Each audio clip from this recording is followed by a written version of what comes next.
Final destination, Bloodlines. The train should have hit them. Everyone on board knew it. Everyone on the highway below knew it. Even the air itself seemed to know it, because for one impossible second, time held its breath. The metal screech, the shattering sparks, the roaring engine, everything stopped right at the moment the train slipped sideways off the rails. It hovered as if an invisible hand had paused the whole world. And in that frozen heartbeat, Lily Parker saw something standing in the twisted shadow of the falling cars. It wasn't a person. It wasn't an animal. It was a tall, dark shape with no face, watching her like it had been waiting a long, long time just for her. Then time snapped back. The train slammed down, but not on Lily, or her brother Evan, or the 4 other passengers who'd been thrown clear at the last possible second. They hit the grass, gasping, staring at the wreckage behind them. People rushed in with phones and flashlights. Sirens screamed in the distance. The sky turned orange with dust. Lily didn't feel lucky. She felt chosen. As she lay there, every bone shaking, she saw the shape again, standing behind the wreck, motionless, as if counting the people who escaped. And then it pointed at her. Before she could scream, everything went dark. The moment snapped away like a dream ripped out of her head, and suddenly she was blinking awake in a hospital bed, breathing hard while doctors and family leaned over her. Her mom hugged her so tightly it almost hurt, but Lily barely felt it. Evan sat right beside her, pale and quiet, holding her hand. "We thought we lost you," he whispered. Lily wished she could say something comforting, something brave. But all she saw behind her eyelids was the shadow pointing at her. Not at anyone else. Just her. Later that night, the survivors gathered in a small room to sign medical forms and talk to officers.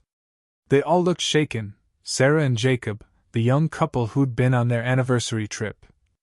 Mr. Dalton, the retired schoolteacher. Mia, the college student who still had dried mud in her hair. No one talked much. No one smiled. But Lily noticed something. Each of them kept glancing over their shoulders. As if they felt it too. Evan sat close to his sister. "It could have been a miracle," he whispered. "People survive crashes all the time." Lily nodded, but she didn't say what she wanted to say, that miracles don't have faces. Miracles don't point at you. That night, when the hospital lights dimmed and everyone tried to sleep, Lily stared at the ceiling tiles. A soft tapping sound echoed from the hallway, slow, steady, almost like footsteps. She closed her eyes tight, telling herself it was a nurse, or a cart, or a machine. But when she peeked through her lashes, she saw a dark silhouette in the doorway. Tall. Still. Watching. She jerked upright. The silhouette vanished instantly, like smoke blown away by wind. Evan bolted awake, confused, asking what happened, but Lily didn't have the words. She just knew that surviving the crash wasn't the end of anything. It was the beginning.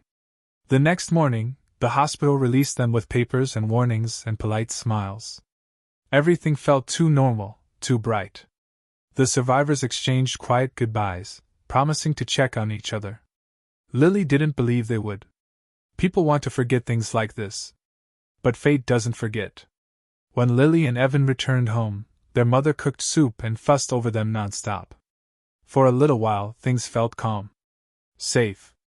Lily sat on the couch with a blanket over her shoulders and watched the sun set through the window. Evan played a game on his phone. Their dog, Max, snored softly on the rug. Normal. Perfect. But then Max lifted his head. His ears twitched. He stared at the front door and growled, low, warning, afraid. Nothing was outside. But then Lily heard it too. A faint scraping sound. Not on the door. Above it. Like fingernails dragging across the ceiling. Evan muted his phone. Their mother paused in the kitchen. Max stepped backward until he pressed against the couch, shivering. The scraping grew louder. Long, slow drags that followed the ceiling from the front door, across the hallway, toward Lily's room. Then it stopped. Mom called out, "Kids? It's probably the house settling." But even she didn't sound convinced. Evan whispered, Lily, don't move! And then, from Lily's room, her bedroom door gently creaked open, by itself. The lights flickered. And in the darkness of her doorway, something tall stood waiting. The door swung open, slow and soft, as if someone very careful had pushed it.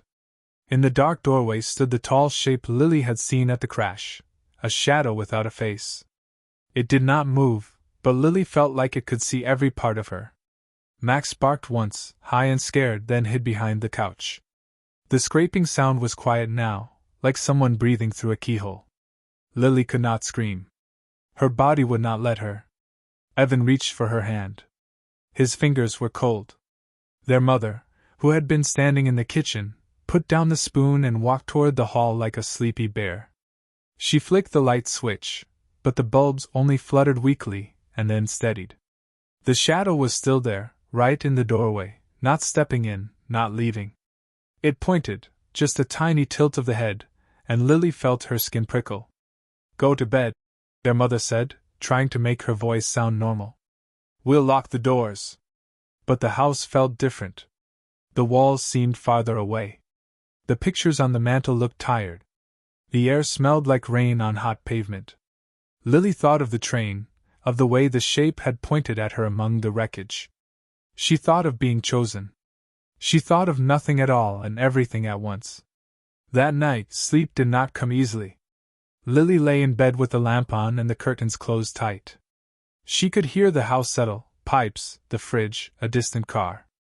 But under all those small sounds was something else, a slow count, like someone stacking stones. She tried to turn the sound into something silly, like the tick of a clock. It did not work. In the morning, the house felt a little more ordinary. Sunlight sneaked through the curtains and made soft lines on the floor. Their mother made pancakes and hummed. Evan made jokes about the train, about how they had become famous for almost being crushed by a runaway engine. For a while, Lily believed the world could put itself back together. School gave Lily a place to hide. Hallways were loud. Lockers were slamming. Friends asked about the crash with big, curious eyes. Some left small notes. "Get well soon, so glad you're okay." But Lily saw the way people stared, the way they looked at her like she had stepped out of a different story. She felt seen but not safe. That weekend, as if pushed by a small voice, Lily went to her grandmother's house. Grandma June lived in an old pale blue house with a garden that smelled like mint. She baked soft cookies and gave Lily a blanket that smelled like lavender. But in the kitchen, among the jars and books, Lily found an old shoebox tucked behind a stack of recipe cards. She did not know why her hand reached for it, but it did, the same way a river pulls a leaf. Inside the box were black and white photos, yellowing newspaper clippings, and a thin leather journal tied with string. On the top of the journal, someone had written in shaky ink, "For the bloodline." Lily's stomach dropped. She recognized that phrase from a dream she had had at the hospital. Her hands shook as she opened the journal. The pages were full of neat, careful handwriting. It was her great-grandfather's voice, or her great-grandmother's, someone who had lived before her mother ever learned to bake. The first entry was about a storm on the highway. The second was about a ferry that almost capsized. The third was about a factory roof that fell away during the war. Each story ended the same way. Someone had come close to dying, but someone else had been saved. Each one also had a small scribble at the end, a mark like a thin fingerprint of darkness. And then Lily read the oldest note, the one folded at the back and written in faded red ink. It said, "We thought death passed us by, but it only paused. It watches family lines. It marks one, and then later it comes for the rest." Underneath the sentence, there was a small drawing, a headless figure, tall like the thing Lily had seen. It pointed. Lily felt a cold hand at the back of her neck, though no one was there. The cookies in the oven popped. June came into the kitchen and hugged Lily like she always did, but Lily could see the worry in her eyes. The old woman's fingers trembled as she touched the journal. "I never told you," June said, voice very small. "We promised not to. But the blood remembers." June told a quiet story, the kind that lives inside old houses. When her mother was young, she had been on a bus that slid into a river. She and a few others had been pulled out by a man who would not take credit. After that, strange things happened in the family. Illnesses that skipped some people and hit others, accidents that stopped at the last moment, nightmares that stitched across generations. They thought luck, or fate, or a cruel joke. But June had seen things too. Shadows that paused at the doorway. A scraping on the roof. A voice calling a name that had not been spoken in years. "You can leave it behind," Evan said when Lily told him after dinner. "Maybe it only wanted to scare you. Scared people don't wake up with a shadow pointing at them in the middle of the night," Lily said. Evan tried to be brave. He said they would burn the journal, or lock it in a safe. He said they would move, start new, forget the train. But the words from the journal had a stubborn shape. They were not just words. They were a map. That night, Lily dreamed of her great-grandmother standing at a train platform, young and smiling, and then of a shadow walking across the tracks. The dream ended with a voice whispering, "Keep the line whole." When she woke, there was a small cut along her palm, clean, like someone had pressed a fine nail there. She had not felt it. Blood glistened in the morning light. Evan found a strand of black lint on his jacket the next day. Their mother's old locket went missing and then appeared on the kitchen table with its chain broken. Each small thing felt like a page turning. The more Lily tried to ignore it, the more the house filled with small noises, a footstep in the attic, a whisper behind the closet. And then, one afternoon while Lily was alone, the phone rang. The caller ID showed no number, just a blinking question mark. Lily picked up. A voice breathed down the line, not loud but close. "Bloodlines," it said. "Which one will you give?" Lily yelped and slammed the phone down. The receiver hit the cradle with a tiny, soft sound. Her heart thudded. She ran to Evan's room and found him already at the window, eyes wide.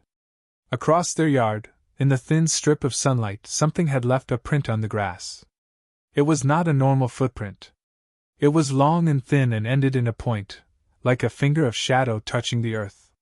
They looked at each other, and at the house that had been safe for so long, and just then the lights in every room went out. The last light in the kitchen blinked once, like an eye closing. The house went dark, and the air felt heavy, like something invisible was standing in the room. Lily, Evan, and their mom held on to each other as the strange, slow footsteps moved across the walls. Grandma June's old journal flipped open by itself, glowing on the table. One line shined brightly. "Bloodlines are only broken by choice." Before Lily could speak, the world flashed white. She suddenly stood back at the frozen train crash, the moment she and the others should have died. The tall shadow stood beside her again, pointing at the wreck, then at her, silently asking, "Who will take the place?" Lily finally understood. Every generation in her family had escaped disaster, but someone else always paid later. It wasn't looking for death, it was looking for balance. For someone willing to choose. "I take the place," Lily whispered. The shadow stopped. The train wreck dissolved like dust blowing away. The world snapped back. Lily opened her eyes in her living room. The lights were back on. The darkness was gone. Evan hugged her. Their mom cried with relief. "It's over," Lily said softly. "The line is broken." And she was right. No more whispers. No more footprints. No more shadow. For the first time in generations, their family was finally free.